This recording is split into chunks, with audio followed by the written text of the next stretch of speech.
Was yelling at like a 14 or 15-year-old kid. And I had to escort him out of the gym. I had to let him know that that was just completely unacceptable to be acting like that. And, it was crazy how he felt he could talk to like a kid or official.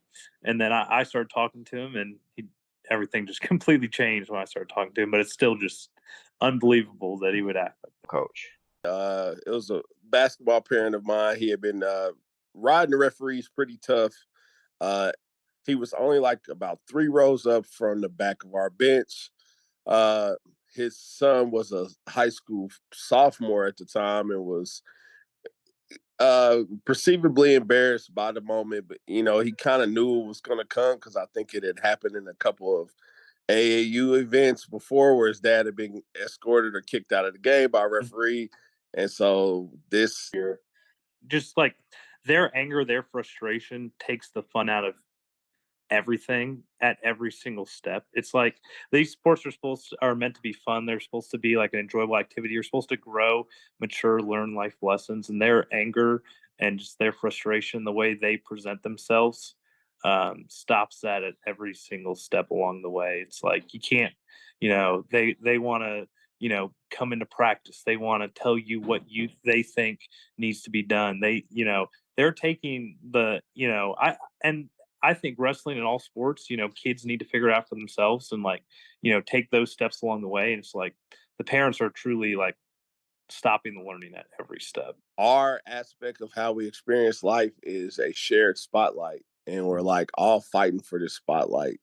We all can have our own personal platforms for our opinions and ideas, to where we think that people really care what we have to say, or what we're about, or what our image and our persona is. And I think when all that builds up into having an athlete that might just have a chance and wanting them to have their best opportunity, and this kind of me part of our psyche in our current society, I think it does play a role in that, heightening our emotional responses, which can mean anger. Of money people are paying. I know wrestling's not the most expensive sport, but these other sports they're paying, thousands and thousands of dollars for personal training, for tournaments, all that stuff.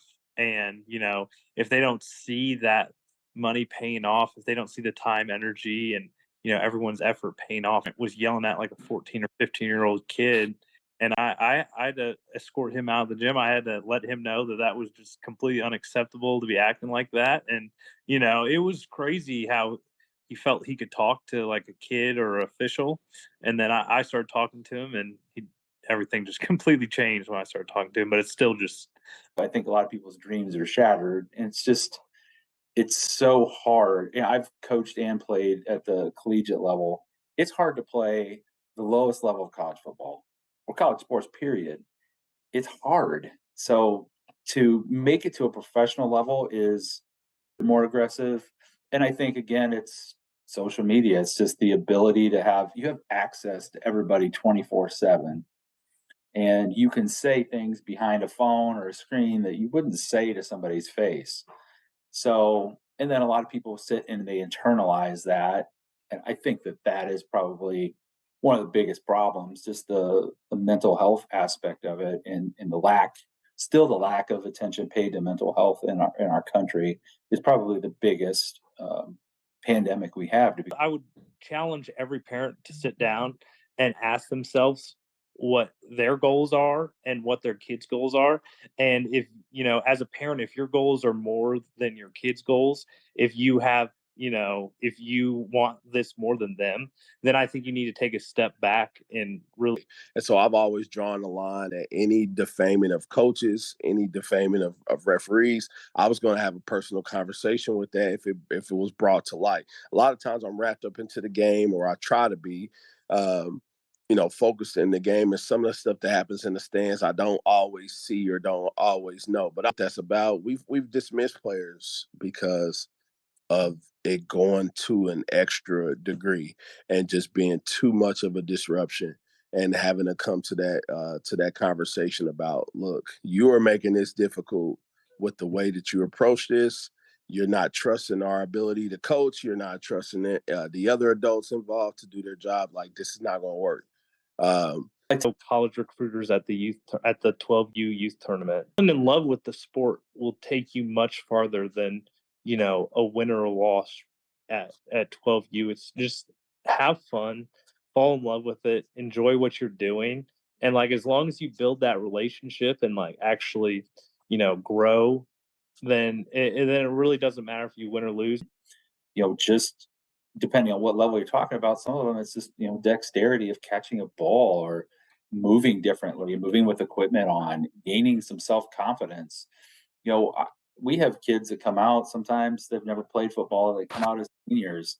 I and some of them, they're not great athletes, but I'm excited that they're out because they're trying something new, and that's the key to It's for fun and they are children. It's for fun and they are children. uh, Even with the outset of some very specific opportunities that might exist for middle schoolers with name, image, and likeness stuff, or high school amateur stuff that can be affected. No matter the sport, there's a lot of different ways for an individual to stand out and possibly be treated like a professional early on in their sport. But at the end of the day, they are minors playing a game that is supposed to be fun. And the application was available for you to apply for this job. So college recruiters at the 12U youth tournament. Falling in love with the sport will take you much farther than, a win or a loss at 12U. It's just have fun, fall in love with it,